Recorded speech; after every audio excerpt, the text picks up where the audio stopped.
come out here a few times to see them.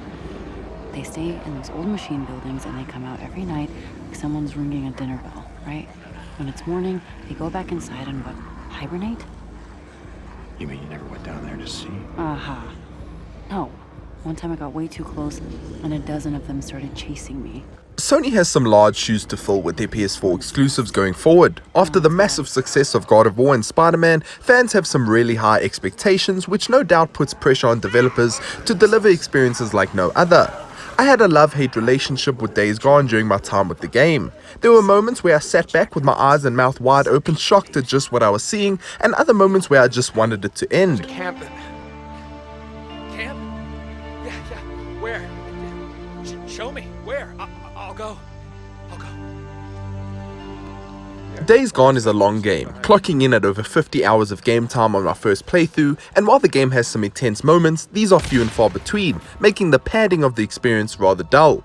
Sure, sneaking through a Ripper camp and trying to take them all down one by one is fun, but it loses its joy after doing it a dozen times, and after you discover you can just headshot everyone and complete it in just half the time, that becomes your preferred method. But the game makes up for all its downfalls when it unwraps its fantastic story and characters in front of you. It takes a long time to discover it all, as every embracing story moment is divided by mindless and boring missions, but when you do get to see the great cast interacting and the story developing, Days Gone is a rather enjoyable adventure. You just need patience to see it all. Two sides called a truce. A meeting. Right here. Oh, we knew what was coming. Days Gone takes place 2 years after the fall of humanity. A crazy zombie virus ended the world and a few people, gangs and creatures remain in the now desolate state of Oregon. The game follows the story of Deacon St. John, a drifter that gets caught up in the world and people around him. In Days Gone, drifters are people with no homes. They move from location to location, completing bounties for people in exchange for currency. Drifters rely on their motorbikes to get around, and Deacon's wheels are an important part of the Days Gone experience. Keep copies of the keys to all your lockboxes with the commissioner. Deacon and his best friend Boozer are stranded from passing through Oregon due to an encounter with the Rippers that leaves Boozer unable to ride his bike. Deacon, who is from Oregon, must now embrace his tragic past, meet the people, and juggle the emotional ties that he has with the land while surviving the harsh world around him. Instead of your typical zombie, Days Gone refers to the undead as freakers. They come in all different shapes and forms, with you encountering different freaker types as you progress through the game. These freakers are more than just targets that you have to avoid and kill. Throughout Days Gone, you learn about the virus and how these freakers are more than meets the eye. It is an interesting take on the world and one I found intriguing as I started to make up my own theories as how they came to be and how they're surviving their days. Some missions had me sneaking into research areas set up by a strange organization called Nero as they chatted about their findings, and I learned more about the dangers of the creatures. This is just another great example of how Days Gone develops when it wants to. We don't really know, but blood tests show. The current evidence suggests that the virus spreads through the lymph system, reproducing and attacking cells on a catastrophic scale. Days Gone's strongest asset is its world and characters, and how it's also fleshed out throughout the game. The characters you meet grow on you as you help them, listen to their stories, and go through the tough times together. While you meet them for the first time, Deacon has known them prior to the events in the game, and discovering these past events and relationships makes for excellent storytelling. Again, these plot lines take their good old time to develop, but are worth it if you pay attention. You're overweight, okay? I can only take 2 of you, 2.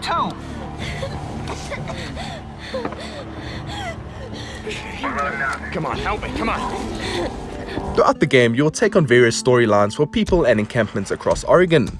These storylines complete as you go about the game, reaching 100% when you have tied up the story and progress behind them. Some storylines add a percentage to another as the plot crosses paths with another one. Helping Boozer may trigger a memory of Deacon's late wife Sarah, which then adds progression to that storyline.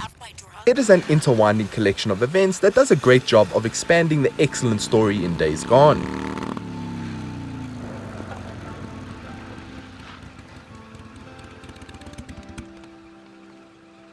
Hey. Hey. It It was the moments when I spent a good 30 minutes on a mission with Boozer or Ricky, exploring an abandoned lumber mill and repairing a turbine, that immersed me in the wonderful world and story that Days Gone has to offer. These missions are dragged out with dialogue, but I was dedicated to listening to it all and developing a personal connection to the characters. There's a lot to discover with everyone, and the game does a great job on delivery, even if it is the most drawn out process I've ever experienced.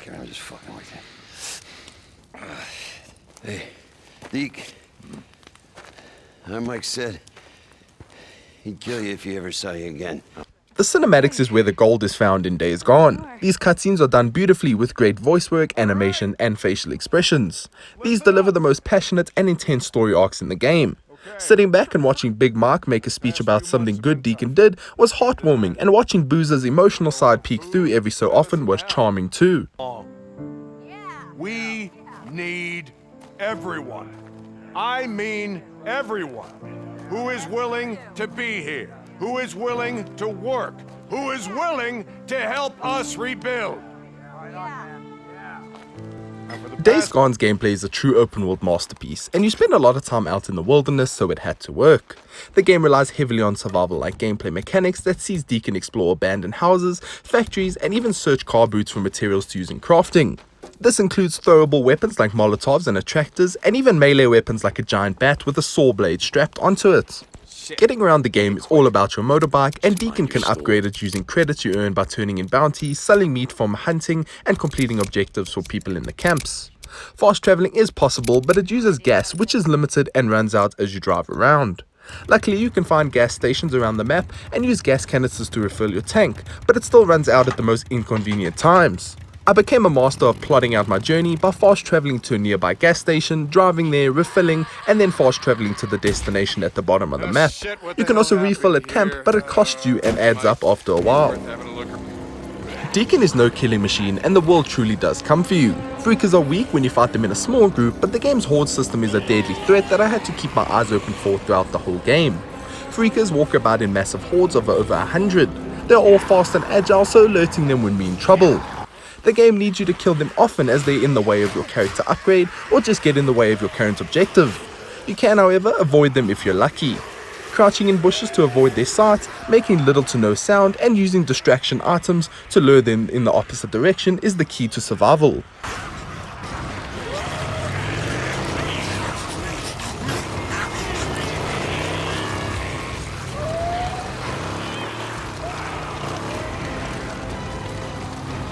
God damn it.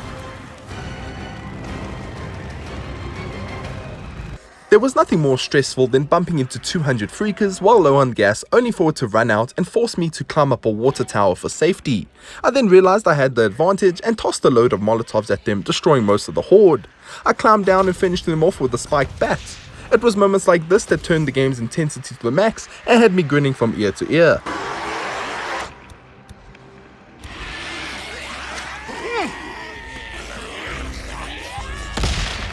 Days Gone also makes for a great shooter, as the gunplay is satisfying while also challenging.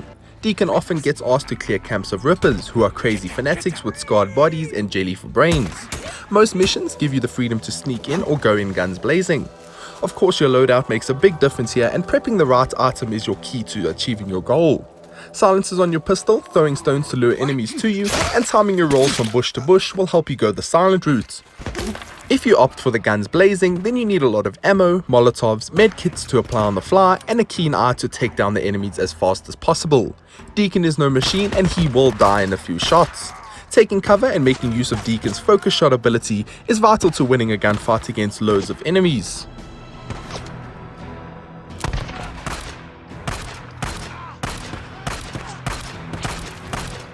The game has a range of skills that you can unlock across 3 categories as you earn XP and gain skill points. Melee combat enhances damage done with objects and helps you improve their durability. Range combat enhances your focus cooldown and ammo capacity, and then lastly, survival contains a load of perks that help you scavenge for items and even increase the amounts that you can carry. Deacon can also then upgrade his health, stamina, and focus using injectors found at the Nero camps, but these items are often locked behind simple puzzles such as turning a generator on and destroying the alarms before the whole freaker population arrives at your doorstep.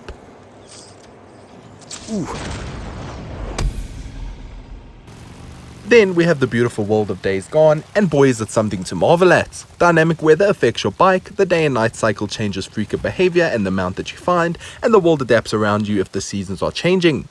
One day I woke up in Lost Lake with the camp snowed over. I spent a few minutes admiring the snow and how it landed perfectly on every object around me. The rain is also magical to watch as it fills up the ground with small puddles and the sand turns to mud as you drive through it, making the best squishing sound. The world is exceptional and such a magnificent example of great open world design.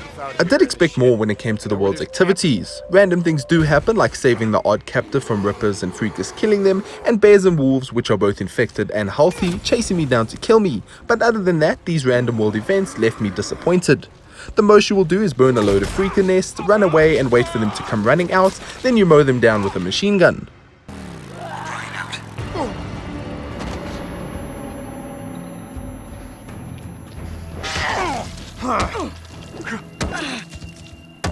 Then we have the game's pacing issue. As mentioned before, Days Gone has some highs followed by a lot of lows that take up the bulk of your time. The great story missions that you take on and the fantastic interaction between characters in the cinematics are bogged down by mindless activities that have to be completed before you can progress in the story. Open world games should give you the option to do these, but Days Gone forces you to complete them and they do become very tedious. Hey, bike. Someone's inside. Hey, you're hiding out there.